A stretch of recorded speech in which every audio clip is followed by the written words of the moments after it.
A Câmara dos Deputados aprovou projeto de lei complementar. Olha que boa notícia! Agora não são mais 513, são 531, mudou o número. O 1 foi por 3, o 3 foi por 1. De 513, aumentaram 18 vagas, foi para 531 o número de vagas na casa. A mudança, claro, acompanha o crescimento populacional. O relator Damião Feliciano argumenta que a perda de representantes significaria também a perda de recursos em emendas parlamentares, que são tão importantes para os deputados, e aumentaria a desigualdade regional. A mudança será a partir da legislatura de 2027. Meu querido Leandro Ferreira, o critério para aumentar o número de deputados, então, não foi um critério de meritocracia. Não é que eles estão trabalhando muito e precisa de mais deputado para produzir mais. Foi um aumento populacional e, é claro, precisam de mais emendas parlamentares para mais regiões. Afinal de contas, parece que a função do deputado é distribuir emendas parlamentares. Mas eu sei que você sempre tem uma visão mais generosa do que a nossa. Eu queria ouvi-lo sobre esse aumento para 531 deputados federais. Olha, Fernando Capezzi, eu agradeço a sua generosidade comigo de reconhecer a minha generosidade com temas relevantes. Agora, eu, evidentemente, como toda a população brasileira, me preocupo com os custos que devem aumentar de dia a dia da política, obviamente, mas mais ainda com os custos relacionados, por exemplo, a emendas parlamentares, a influência política desses parlamentares em seus estados, ordenando orçamento e assim por diante.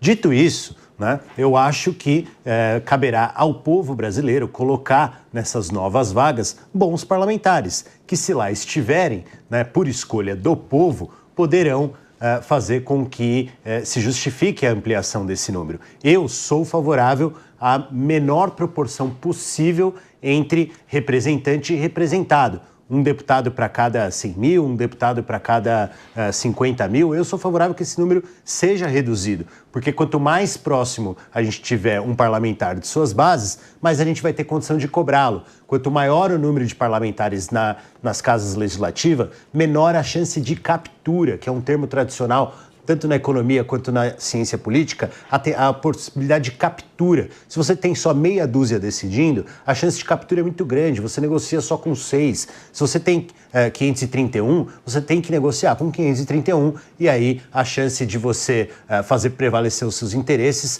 é muito maior. E eu defendo uma sociedade plural, uma sociedade democrática em que todos os pensamentos e forças estejam representadas no parlamento, e por isso sou sim favorável ao aumento do número de parlamentares, assim como sou favorável ao aumento de número de parlamentares em grandes cidades, como aqui na Câmara dos Vereadores de São Paulo, por exemplo, que tem um limite de 55 parlamentares, né?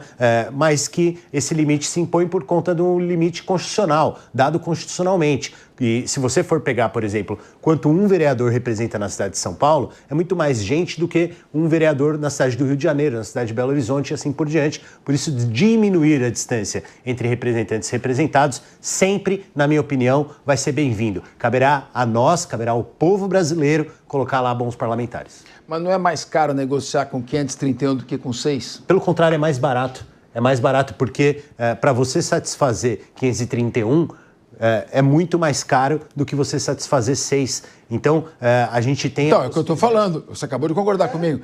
Não é muito mais... É muito mais caro você você ter que contentar 531 deputados com emenda parlamentar... Perdão, o 531 é mais barato do que 513. Ah, bom. Porque você vai ter que diluir, os recursos são finitos. Você só vai ter que negociar com um número maior, e aí cada um vai ter uma retirada menor daquele. Eu não vou discutir com você, porque você é economista, eu não sou, mas eu acho que é mais caro negociar com 531 do que com 6. Mas vamos lá, todos vão poder falar, e ele é economista, eu não sou, eu vou na dele. Agora, eu quero ouvir aqui o meu querido amigo Rodolfo Maris. Nesse raciocínio do Leandro Ferreira, que, brincadeiras à parte, também tem uma certa razão de ser, como é que esse argumento se sustenta quando nós não temos o voto distrital?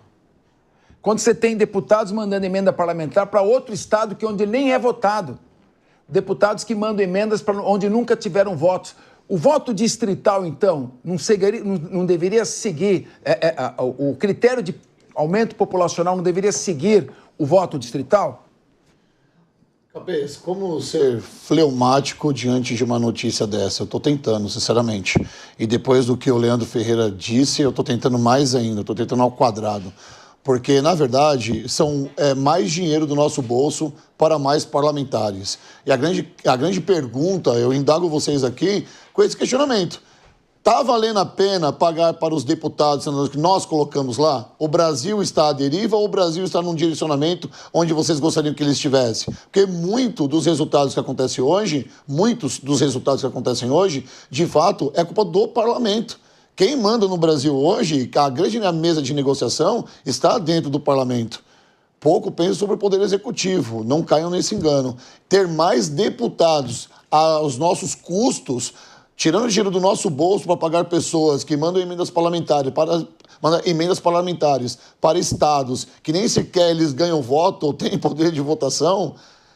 Orçamento secreto vinha lá atrás, né? Muito se fala sobre orçamento secreto, agora são as emendas parlamentares que está aí. O ministro Flávio Dino vem brigando com todas as armas que ele tem para buscar transparência, que foi uma bandeira lá nas eleições de 2022 e que até agora não foi colocada em prática.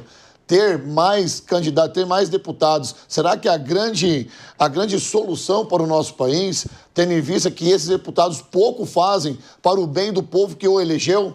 Essa é a grande questão. Colocar essa pauta aqui para a gente discutir sempre vai ter os seus prós e os seus contras. No meu caso, eu entendo que deveria ser diminuído. Deveria tirar de 513, deveriam diminuir para pelo menos 2 para representar cada estado, os mais votados.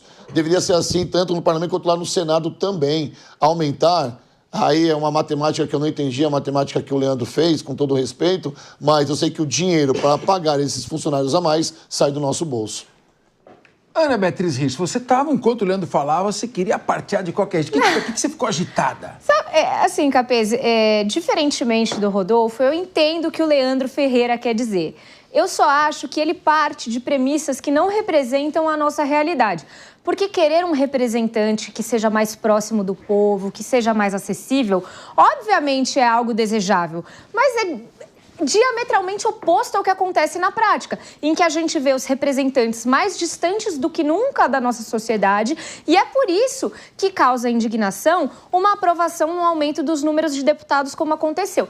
Eu quero só lembrar algumas coisas aqui. Primeiro, o motivo pelo qual isso foi aventado no Congresso era justamente uma maior representatividade, era trazer trazer representantes capazes de refletir melhor a vontade da sociedade. Por quê? Porque hoje isso não está acontecendo. A prova disso é que nós estamos aí com um aumento no número de deputados que ninguém concorda, a não ser o Leandro. E segundo ponto, a gente está aqui falando de representatividade quando nós não temos educação política no Brasil. Quando nós temos um sistema eleitoral que acaba viabilizando que as mesmas pessoas ou seus protegidos sejam sempre reeleitos e acaba impedindo que a gente tenha uma renovação. Como a gente pode falar de representatividade sem a gente fazer um processo democrático eleitoral capaz de ser justo, de permitir que os novos também entrem? Se vocês repararem, a gente não tem renovação. São sempre as mesmas pessoas ou os apadrinhados. Então, a gente tem um problema seríssimo com relação a isso. E ainda com relação à questão da representatividade, suponha que a gente chegasse num local em que falássemos, olha, realmente estes são os nossos representantes. Nós precisamos colocar travas no orçamento desses parlamentares. Porque se a gente está discutindo a necessidade de uma maior representatividade, como que a gente não tem obstáculos para que o dinheiro que esses parlamentares recebem não sejam direcionados aos seus redutos eleitorais? Por que quando o dinheiro chega na mão daquele parlamentar, ele pode fazer o que ele quiser com ele sem se atentar àquele que o elegeu? Eu acho que tudo isso tem que ser questionado antes da gente falar que é bom ter mais representantes para a gente poder estar mais perto dos nossos representantes. Muito bem. Sérgio Zagarino, de acordo com uma recomendação feita pelo Supremo Tribunal Federal, a revisão do número de deputados deve seguir o censo demográfico. Mas 7 estados tiveram redução populacional e, mesmo assim, não perderam cadeiras. Quer dizer, só aumenta? Ou seja, como diria um apresentador de televisão, é só assim? Bom, vou fazer um resumo aqui de todos os comentários e concordo bastante com o que o Leandro Ferreira pontuou, isso porque Eu acho que antes da gente se atentar à prática, no começo o Leandro Ferreira e você, Fernando, estavam discutindo sobre vai ficar mais caro para negociar. Aí que tá, o Estado Democrático de Direito não pode partir da premissa de que é aceitável o que é feito. O Estado Democrático de Direito não pode partir da premissa de que é natural ficar nas mãos de um Congresso que exige cada vez mais a destinação de verba do nosso orçamento por intermédio das emendas parlamentares. Então, eu acho que não é o momento para a gente discutir. A emenda é ruim? A gente fala isso aqui, programa sim, programa sim. A questão dessa negociação pelos partidos junto ao governo executivo, elas são ruins? São. Mas não se trata disso. Se trata aqui de uma decisão judicial que determinou apenas a organização da representatividade da população.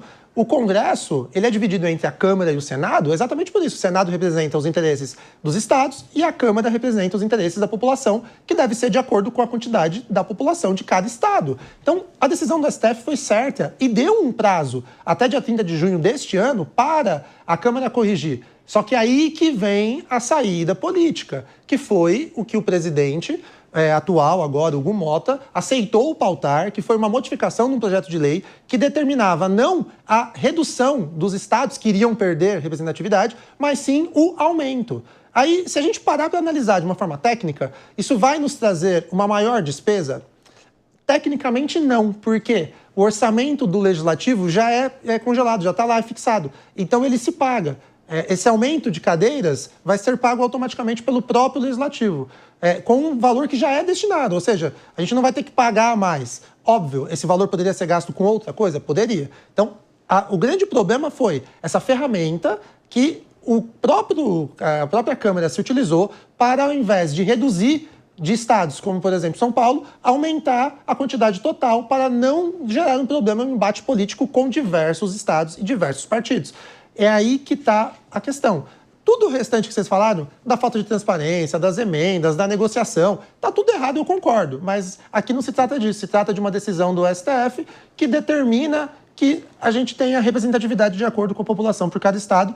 E, mais uma vez, o Congresso acabou dando, a Câmara, nesse caso, acabou dando um jeitinho para conseguir atender a todos. Atendeu a determinação, vai aumentar o custo e, quer queira ou quer não, mesmo o orçamento sendo deles, quem sempre paga essa conta de um legislativo que é estreitamente absurdo. A gente tem o poder legislativo mais caro do mundo. Estreitamente não.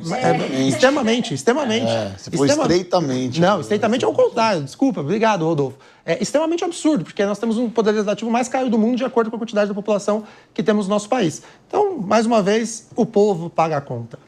O Leandro Ferreira pediu a palavra. Ô, Leandro, você está vendo aqui os estados que pediram. Santa Catarina vai ter mais 4 cadeiras. O Pará tem mais 4 cadeiras, mas a sua capital, Belém, perdeu população nos últimos anos. Amazonas tem mais 2 cadeiras. Rio Grande do Norte tem mais 2, mas Natal também perdeu população. Mato Grosso, mais 2 cadeiras. Goiás, 1. Ceará, 1. Minas, 1. E Paraná, 1. Você pediu a palavra está com você. Olha, Capês, queria fazer aqui complementar a informação e o argumento que eu construí antes, que é a respeito de quantas pessoas cada parlamentar representa.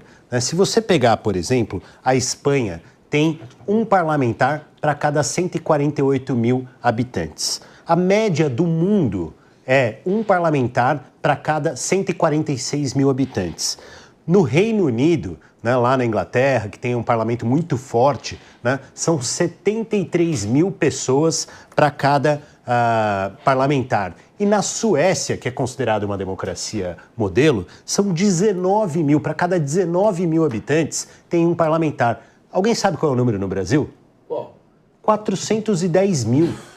Um parlamentar representa 410 mil pessoas. É um absurdo. Você tem que reduzir essa proporção para, inclusive, tornar a possibilidade de captura desse parlamentar, o preço desse parlamentar para ser capturado, tão caro. Então você precisa encurtar a distância e vai caber ao povo brasileiro, em quem eu confio, ao contrário aqui do que parece ser a tônica geral, eleger bons parlamentares. Mas aí, Leandro... Não, eu não confio. Pode falar, Rodolfo. Não, ok.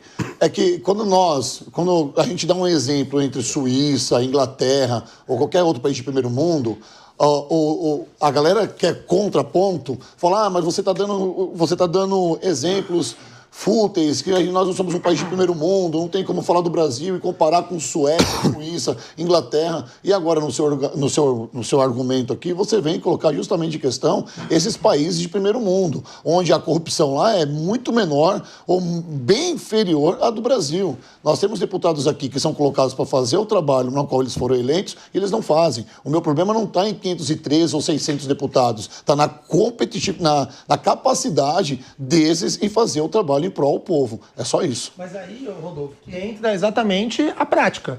O Leandro pontuou, poxa, nós temos que aproximar a população de acordo com a quantidade de representantes. Temos, só que aí, vamos lá, eleições de 2024 e 2022. Quem foram eleitos? A maioria foi reeleição.